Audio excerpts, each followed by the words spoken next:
Après la première journée, on constate que les lignes se sont resserrées entre les différentes nations.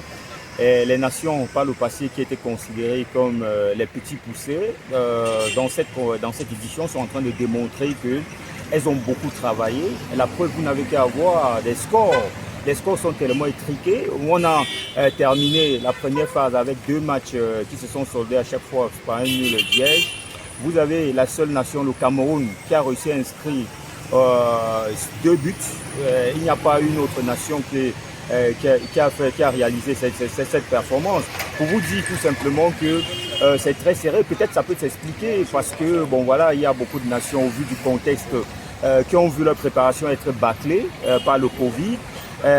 Il y a certains qui sont arrivés avec tous les problèmes que certains internationaux, ou bien pour ne pas dire certains expatriés ont rencontrés dans leurs clubs respectifs en Europe. Vous vous souvenez justement de ces informations et qui n'ont pas du tout aidé les sélectionneurs à mettre sur pied une certaine cohésion. Et on a vu avec le Sénégal du côté de Bafoussam, on l'a vu avec l'Algérie qui finalement a été coincé par la Sierra Leone. On a vu même le Cameroun, c'est au forceps que nous avons réussi à battre cette équipe de Burkina Faso, qui est malgré tout est considérée comme un outsider. Mais n'oublions pas que les équipes comme par exemple la Tunisie passées à la trappe malgré les problèmes d'arbitrage. Vous avez une formation comme le Maroc, elle aussi qui a eu beaucoup de problèmes. Donc en gros, on peut dire que c'est un premier tour qui a été extrêmement compliqué. Nous espérons que à partir de la deuxième journée aujourd'hui avec les Lions indomptables, on aura des matchs un peu plus enlevés où les joueurs pourront enfin se lâcher. Je voulais un peu que vous insistiez sur la rencontre Gambie-Mauritanie. Les deux nations, c'était la première participation.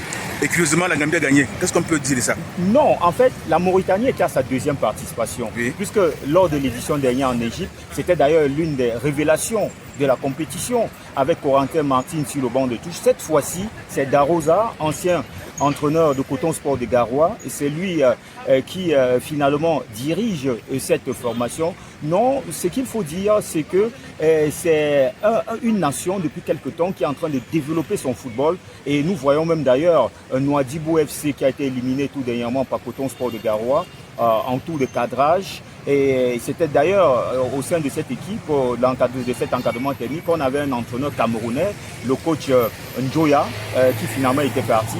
Aujourd'hui, c'est Ami Abdou, le sélectionneur des Comores. C'est une formation de la Mauritanie qui a encore des choses à dire dans cette compétition, même comme la première journée ne s'est pas bien passée. Mais vous avez une autre nation comme la Gambie, franchement, qui m'a agréablement surpris. C'est vrai, c'est une nation qui venait tout simplement apprendre, mais on a vu même dans le jeu beaucoup d'intensité, beaucoup de volonté. Maintenant, on espère que ça va durer parce qu'on sait que généralement, ces novices ou bien ces bleus qui arrivent dans la compétition, au début, il y a beaucoup d'enthousiasme, mais par la fin, il y a beaucoup de naïveté et surtout, ils se retrouvent en train de s'arrêter en chemin.